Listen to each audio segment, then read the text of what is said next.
We'll call the meeting to order. Please stand and join us for the Pledge of Allegiance. I pledge allegiance to the flag of the United States of America and to the republic for which it stands, one nation, under God, indivisible, with liberty and justice for all. Thank you. May I have a motion to approve the minutes of the meeting held June 10th and June 19th, please? So moved. Second. All those in favor, please signify by saying aye. Aye. Opposed, same sign. That motion carries.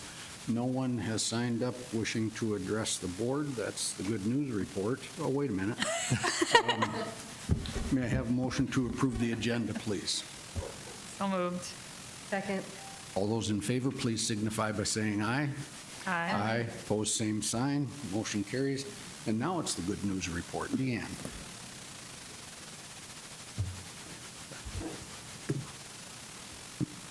There we go.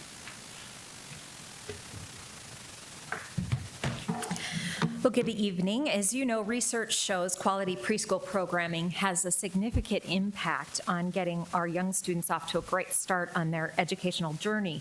More than 1,000 students participate in preschool and early childhood programs in the Sioux Falls School District thanks to a variety of federal and local funding sources. The early childhood program in Sioux Falls is free for qualified families and is currently seeking eligible children for the coming school year. And so we have Sue Parrott with us, along with Elizabeth J. Hangari. They are leading efforts this year and are here to tell you about some of the additional steps they've been taking to increase awareness about the early childhood programs in the Sioux Falls area. So I'll invite the ladies to come forward.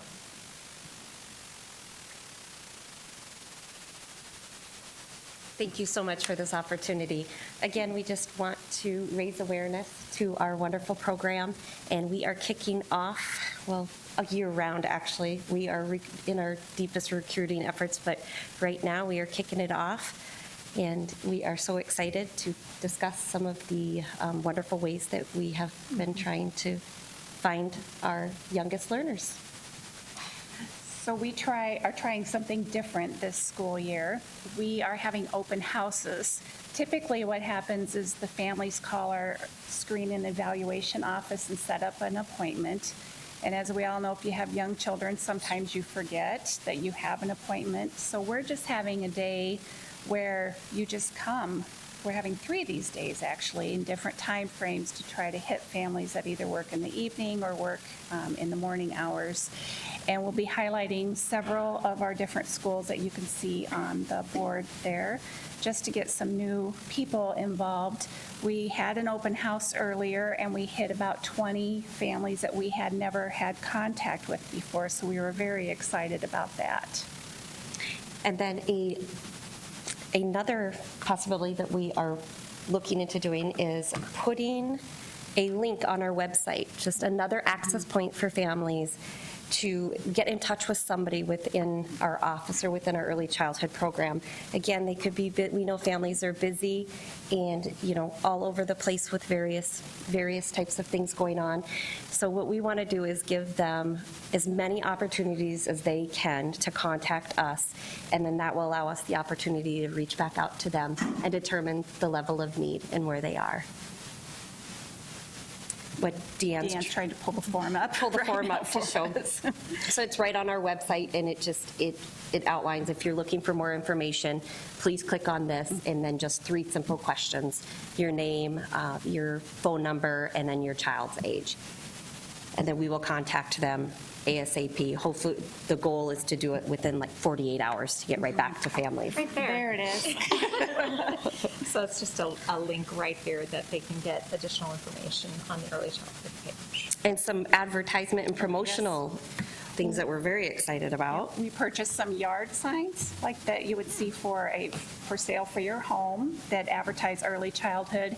And we also purchased some of, we call them feather signs. So they're those long, skinny flags that will highlight early childhood that will flutter nicely in the breeze to draw people's attention. And we're also going to have a link on the helpline. So families, if they're looking for preschool for their child or some childcare opportunities, they can reach out that way as well. Thank you so much Yeah, for thank your you. time and the opportunity to share. Thank you. For your 3 open houses, it just said you were highlighting those schools, but anybody could come to any of those Yes. events. It doesn't, that school doesn't have to be near them to attend? Right. Okay, perfect. Right. Awesome. Thank you. Good luck in your recruiting. Thank you Thank so you. much. Thank you very much. Thank you. Thank you. All right. We do have some conflicts of interest that were in the agenda. Could I get a motion to approve those? So moved. Any discussion? Not all those in favor, please signify by saying aye. Aye. Opposed, same sign. That motion carries. A motion to approve the consent agenda, please. So moved. Second. All those in favor, please signify by saying aye. Aye. Opposed, same sign. That motion carries. Supplemental consent agenda 9A, 1 through 5, claims to Sanford Health. So moved. Second. All those in favor, please signify by saying aye.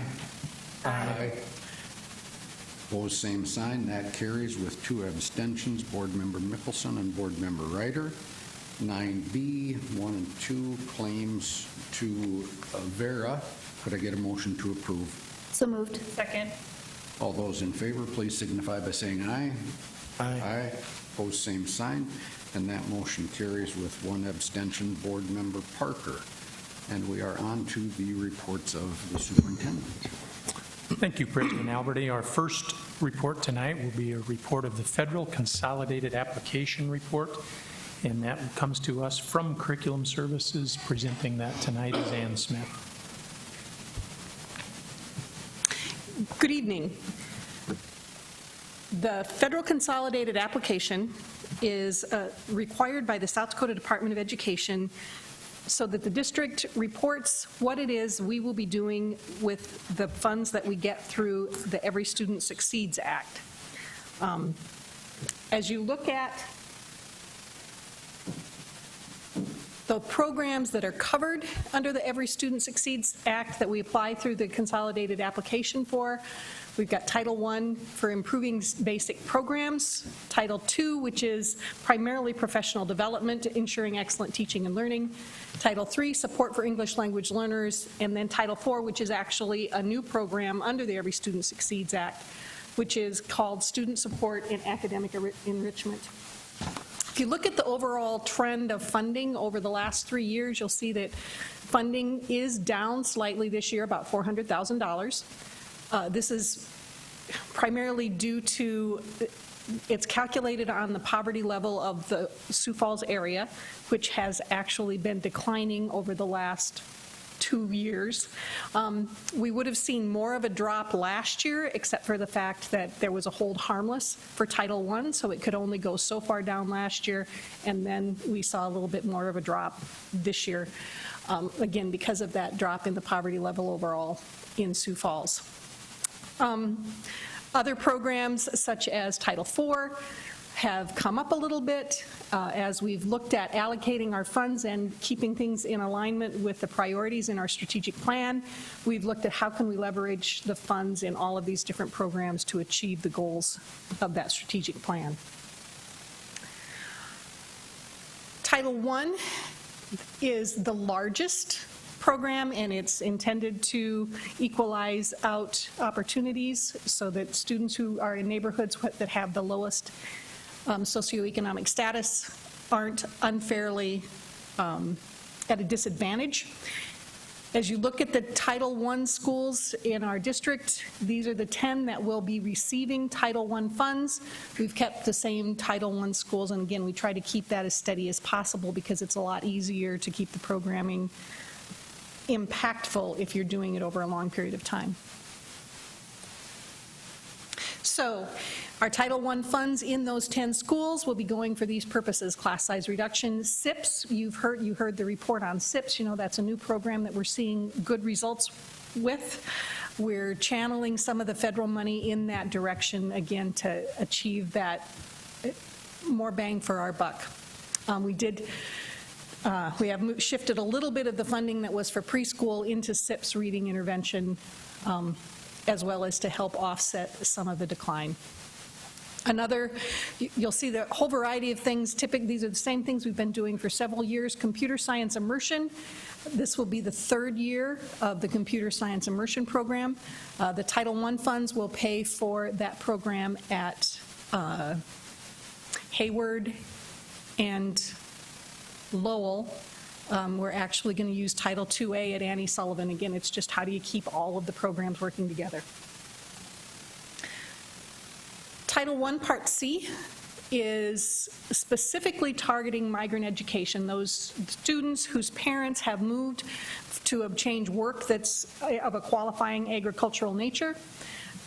School home liaisons are a big part of what we use those Title I Part C for, to make sure that those students, we know that those students are identified and are getting the services that they need. Parent University is something that we have done for several years, which helps the parents understand better what their kids are doing in school, so that then they also can come along and be greater help at home. Title I Part D is specifically for neglected and delinquent students. Those are those students who have come into contact with the juvenile justice system or other characteristics. We can also use it for dropout prevention for students who are at risk. We continue to supply some additional reading instruction at Summit Oaks and VOA, as well as some math instruction at the Juvenile Detention Center, and then the transition coordinator who helps track those students as they move from program and in and out of school. And then a big piece of the funding for Title I Part D is our dropout prevention success coordinators. These are people who are doing check and connect with these students who have come into, again, contact with the juvenile justice system, and we've seen the value of having that position in place. Title IIA, professional development, has funded and continues to fund elementary instructional coaches, as well as the computer science immersion for Annie Sullivan, and then our middle schools, Whittier and McGovern. Also continuing the Boys Town training. And last year was the first year we began funding that teacher pathway and teacher internship program, which is a new program to grow our own future educators.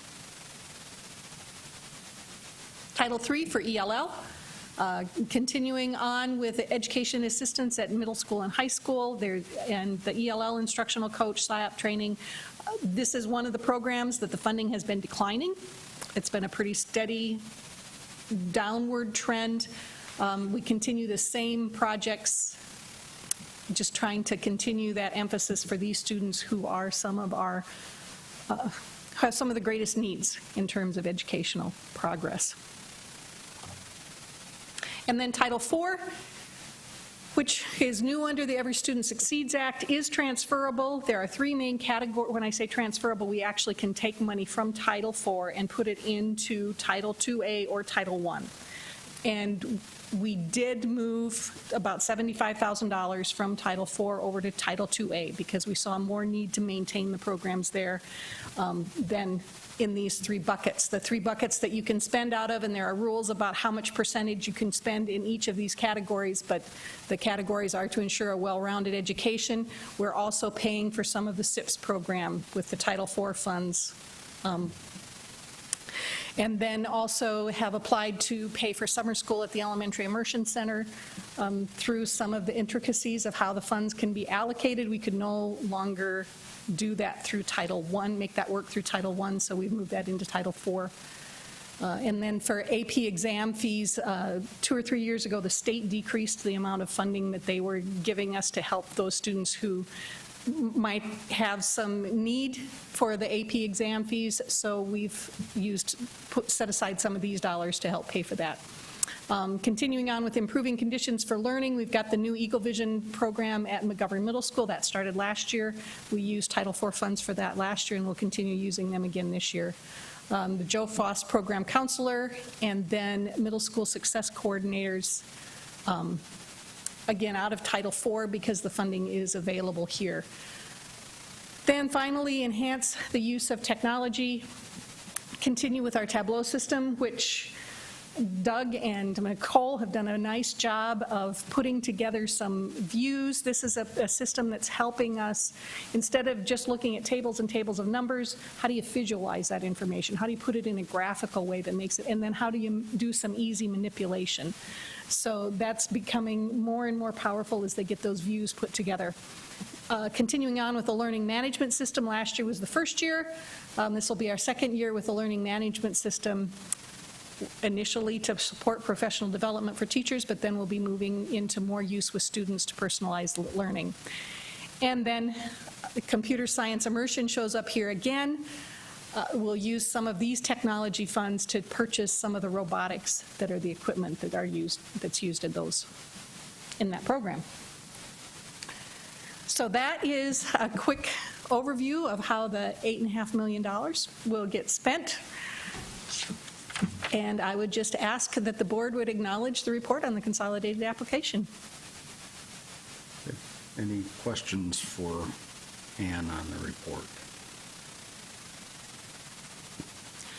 It was a very good report, and I wouldn't be doing my job as an advocate for our most at-risk, most marginalized kids if I didn't say that I'm disappointed that the state has reduced funds to help our district pay for kids who want to take AP exams whose families can't afford it. It's not those kids' fault, and I think that it's disappointing to me that those funds are being reduced and that the federal government doesn't see the huge advantage that kids who live at or below the poverty line, a solid K-12 education will impact those kids' lives more than they would have impacted my own kids' lives. My kids were lucky enough to be born into a family where we could afford to give them what they need.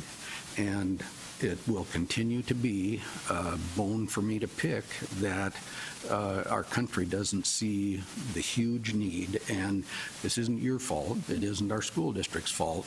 But this is one of my big concerns and will continue to be that when I'm no longer on the board. But thank you for the report. Well done. Could I get a motion to acknowledge the report, please? So moved. Second. Any further discussion? If not, all those in favor, please signify by saying aye. Aye. Opposed, same sign. Motion carries. Our second report this evening is a report of the English language proficiency update. That report also comes from Curriculum Services and will be delivered by Demi Moon. Here we go. Give the technologists just a minute to catch up with us. Good evening. As Dr. Maher said, I'm here to give you the update on our English language proficiency WIDA test results. Just as a general reminder, we are one of 40 member states, to territories or federal agencies that are members of the WIDA consortium. That consortium allows us resources, but it also allows us to use their access for ELLs as our state assessment. Their goal is to provide advancement in academic language development. It also helps us meet our federal compliance with measures, our federal compliance to measure the language proficiency of our students. The Access for ELs 2.0 is the name of the assessment that WIDA provides to us. It's an assessment that is given to our students annually. It addresses the 4 different language domains of reading, speaking, listening, and writing. We give that assessment to all students in grades K through 12. In grades 1 through 12, it's given online. However, in kindergarten, those students take that as a paper assessment. That testing window happens every year, starting in late January, usually the last Monday in January, and goes through the end of February. When the results come back to us, they come back to us in proficiency levels. A newcomer coming to the country with 0 English comes in at a 1.0, and the maximum score that you can receive on that assessment is a 6.0. We use these scores in the state of South Dakota to determine when students can exit our EL services. Beginning in the fall of 2018, the results of the WIDA became part of our accountability report and our school report card. Prior to this year, the exit criteria for students was a 4.7, and that changed this year to a 5.0. Previous subscore requirements in reading and writing were removed, and now, like I said, that EL student growth is now making up 10% of our student report card and our school performance index. What did we look like in 2018-19 as far as our student count? We had 2,571 students identified as EL that participated in the assessment during that testing window.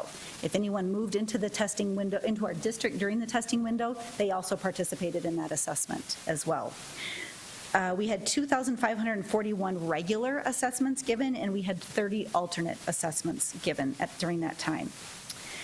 Just as a general reminder, students cannot exit the EL program, though, if they take the ALT assessment. So if their academic needs require that they take that assessment, we will continue to serve them despite what their score is. On the last day of school, we had 2,642 students in our district that were identified as EL. So you can see we made some great growth even from the testing period to the end of the school year. And that growth was pretty consistent throughout the school year. You know, we had thought maybe with the caps that were being put on refugees coming into the country and other different border control issues that maybe we would see some decline in our numbers coming in, and that simply has not been the case this year. In your board report, you can see this information given to you in a chart and in a graph. However, I wanted to put it in the presentation today as percentages so that you can see, although in the chart we had some significant number increases in different categories, part of that is due to the number increases overall of total students. We did not have a lot of significant change in percentages, but there were pockets where we had some success, and those percentages of the total grew. Mainly that was in speaking. We spent a lot of time this year really focusing on understanding what it was that we'd wanted from our students in terms of the speaking assessment. Some people questioned whether or not we were teaching to the test, but we really wanted to understand the test better and understand what we'd expected of our students in terms of academic speak. What we discovered was that our students were speaking, but they weren't speaking in complex discourse, and they weren't using enough complex academic language. And so we really worked hard, K through 12, with all of our teachers, not just our English language teachers, but all general ed teachers as well, on having students speak more academic and in more complex phrases and in sentences throughout their school day, so that when they did get to the assessment, we would have greater results on that. The number of students that exited our program went up this year. We went from 3% of our students exiting last year to about 6.5% of our students exiting the program this year. Our greatest results were seen at the elementary, and we did have significant increase also at the high school level. We really did a lot of work with aligning our programming at the elementary to the English language arts curriculum, and having our EL teachers really provide a companion curriculum with our time with our EL students to that curriculum. So we feel like those two things are working together now instead of separately. And at the high school, we made a lot of programming changes, which we feel are better suited for the needs of our EL students. But we have some work to do at the middle school in getting those same program requirements aligned. And we're anxious and have lots of ideas after seeing the results come in. Our middle school team is ready to attack those concerns and move forward with some better alignment of our curriculum and our programming. One of the other things that they identify when they bring back our data at the end of the year is the number of students who are labeled as long-term ELs, and those would be students that are in our program longer than 5 years. And this year we had 525 students at the end of the year that were labeled as long-term ELs. That means they've been in our program, or in a program, not necessarily our program, but in a program that has been identifiable for more than 5 years. And that graph just kind of shows you the spread on that. This next graph shows you the composite level of our students. This was after they took the WIDA assessment, so you'll see we've got some 6.0s in there. That means those kids were not identified prior to them taking the WIDA, but after they did, we actually had 11 students that scored a perfect 6.0 on the assessment. Those 30 students over off to the side, you'll see those are the alternate students that took, or the students that took the alternate assessment. Are there any questions? What are some ideas for the middle school that you guys are exploring to improve We that? really are looking at the reading classes that we're teaching our EL students. We already, at Whittier and at McGovern, whereas the majority of our students are located if they're EL at the middle school, and that's where our two newcomer programs are housed. We have reading classes for those students, but we feel like perhaps they're not ready for the curriculum yet because it's more comprehension-based, and we feel like maybe they need some more foundational skills before they're ready for that comprehension piece. And so we're really looking at meeting their needs and making sure that time that we have dedicated to their reading instruction is fitted for what they're ready to learn. And so between that and then working on the comprehension and really getting those kids to be more of a producer of their language. In other words, we want them to write more and we want them to speak more academically. And so working with the teachers in the core areas to help probe some of that production of language out of our students. Really just making sure we do a better job of explaining to all teachers what it is those kids need to be doing in order to gain that language proficiency and not just working with the EL staff. I just wanted to clarify, so for kindergarten through fifth grade, we went from 57 students to 125 that were proficient, correct? That exited, And yes. that's the same year that we had the minimum raised from 4.7 to 5, is that correct? So that's awesome. I mean, if I'm lining the timeframes up, so the standard actually went up for what we would consider to be proficient, but we had a higher number of students that met it. Right. So Right. that's, I mean. Yeah, that's we really- did make some significant progress this year. That's an encouraging indicator to show, and I think we all know that the younger the kid is, the easier it is for them to pick up that language, but I still think that that's an amazing improvement, even with like the raising of the bar to say, what does that mean? So kudos to you guys. My question would be for the 525 long-term students, have we done any sort of analysis to say, is there a specific language that maybe we're seeing in common? Like, I'm thinking about languages that maybe use other characters than what we use in the English language. Like, is there things like that where they're just having a harder time transitioning, or have we not been able to really identify some sort of a trend or a characteristic that this group of students has that maybe keeps them in the program longer than others? We are looking at some of those statistics, and I know that we've kind of had a busy June with the middle school admin team and the middle school ELO. We're doing summer school right now, so now that that's behind us, we do have some plans to meet the middle school teams, the EL teachers and the admin team, and kind of dissect that data a little bit. But I would also add in that in order to be a long-term EL, you have got to be at least grade 6 in order to have been longer than 5 years. Well, yeah, because your kindergarten year is your base year, so moving forward. And the test increases in difficulty significantly at the middle school level. And so we know that our best chance to get kids to proficiency and actually allow them to exit is to do that by the end of 5th grade. So we work really hard with our elementary kids that are close to making sure that we give them every possibility we can.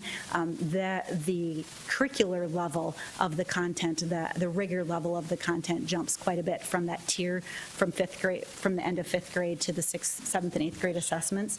So we're really working hard at, now that we've kind of got a little bit better handle on the speaking, digging in a little bit deeper to what do those tiered tests look like at the middle school and the high school, and where are we not meeting their needs. It's not that you can really teach to the test because it's purely random what you get for academic topics, but we need to understand what it is that our kids aren't doing that WIDA wants them to do. We learned a lot at the WIDA conference last year because the people who write the test were at the conference speaking and did like long-term breakout sessions with teachers. And so we focused on speaking, but now we're ready to dive into, all of those different So those areas. 525 students really are in that 6th through 12th grade then? Yes. Obviously, because they have to have had that They have 5 to be. years. Okay. Interesting. Yep. And that's if they came by kindergarten. If they started with us as a 2nd grader, they don't hit that long-term status till high school. And so it's just really diving in and disaggregating that data a little Yeah, bit. I would just be curious if there are any of those commonalities. The oral languages are usually, the harder ones, and that's usually what we see. But there's so many other factors that weigh in on that too. The trauma that those students bring with them, just a lot of their underlying issues that they face, the poverty level that also exists sometimes, and the attendance and their commitment to, and their family's ability to get them to school. So it's just a lot of different factors we have to play into that. But we definitely, I want you to know we are definitely looking at that and figuring out how we can address that, because we do want all of our students to reach that language proficiency as soon as they can. The sooner they do, the more successful they are in all of their core academic areas. Thank you. Absolutely. If there are not any other questions, I would just recommend acknowledging the update on our ELL results. Could I get a motion to acknowledge the report, please? Second. Any further discussion? If not, thank you, Demi. Thank you. Good report. We have a motion and a second. All those in favor, please signify by saying aye. Aye. Opposed, same sign. That motion carries. Thank you. And the public hearing on the course waiver for equivalency exam. Has everybody had a chance to look at that? Okay. We will open the public hearing, or do we need the report first? I don't believe there's anyone that wanted to address that tonight, so, There was no public here, so okay.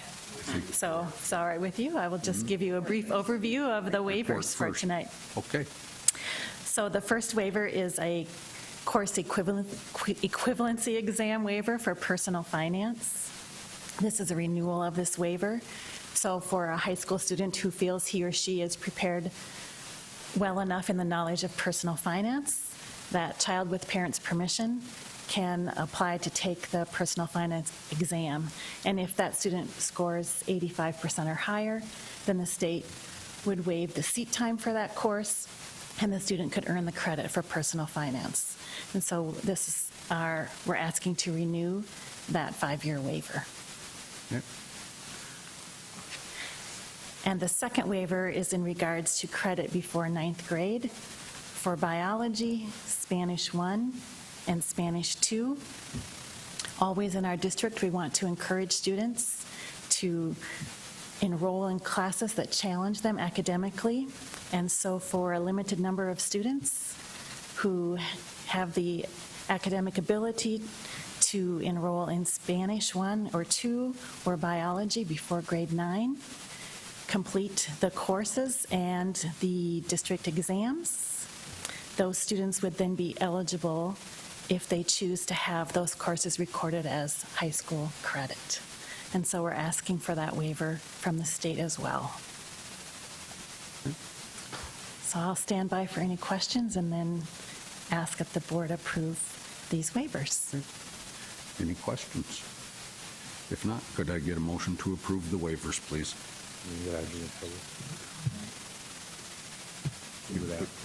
We still have to ask for public comment. Anybody here wishing to give public comment? So we'll open the public hearing portion. Seeing no rush to the microphone, we'll close that. We have a motion and a second. All those in favor signify by saying aye. Aye. Aye. Opposed, same sign. That motion carries. And motion for adjournment. No? Oh, no. Not quite.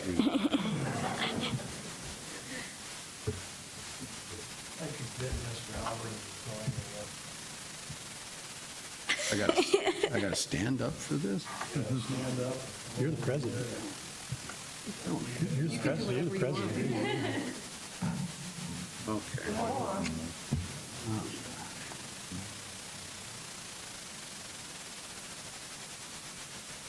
You know, there's been times you and I haven't seen eye to eye.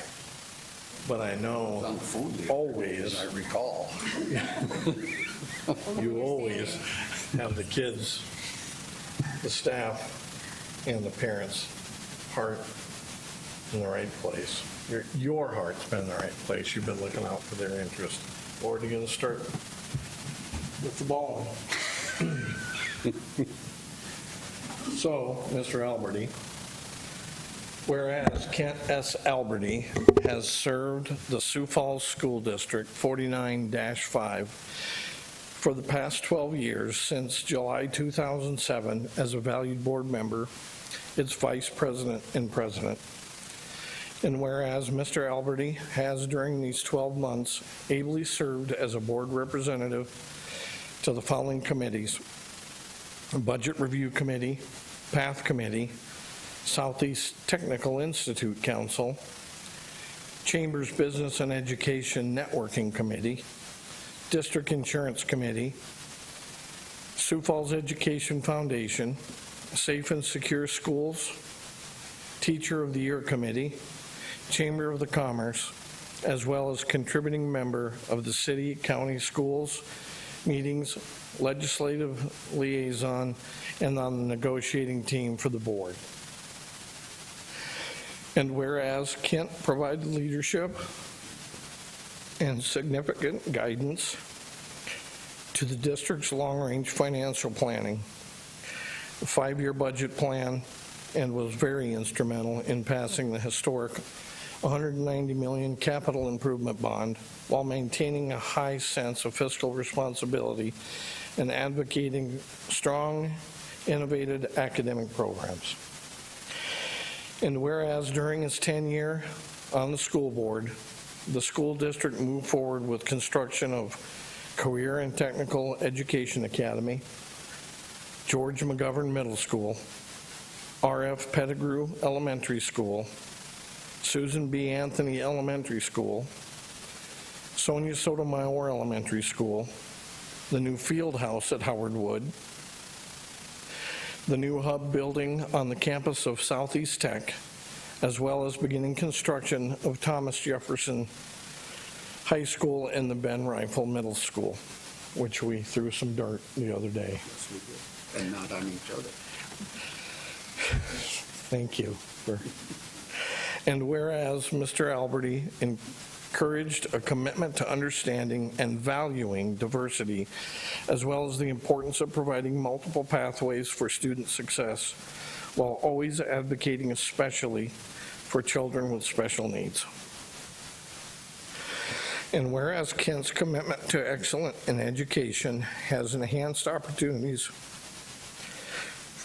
for countless children, and his commitment to increasing involvement of citizens in the decision-making process regarding educational programs and contributed to the overall improvement of the district's instructional program. And whereas Mr. Alberti has ably served in these capacities, considerable personal sacrifice, and with outstanding dedication to placing children first. All his decisions, whether considering budgets, boundaries, busing, calendars, curriculum, or policies.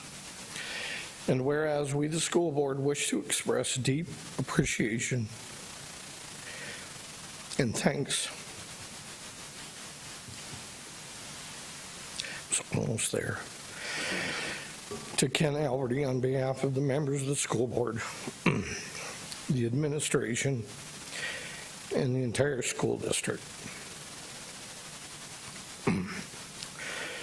Now therefore be it resolved that this resolution be spread upon the minutes of this meeting of the school board of the Sioux Falls School District 49-5 held Monday, June 24th, 2019, and a copy of this resolution given to Kent Alberti.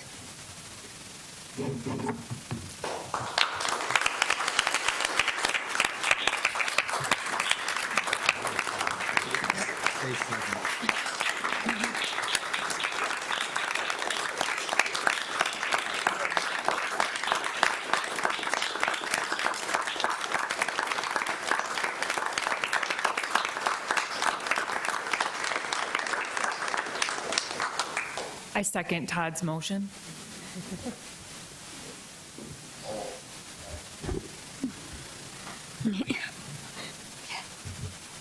Those doggone allergies.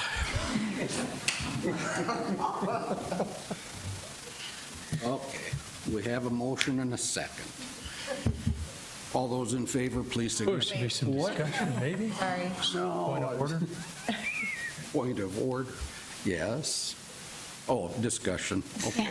Well, Kent, I would just like to say it has been my honor to work with you for these past 10 years that I've been on the board with you.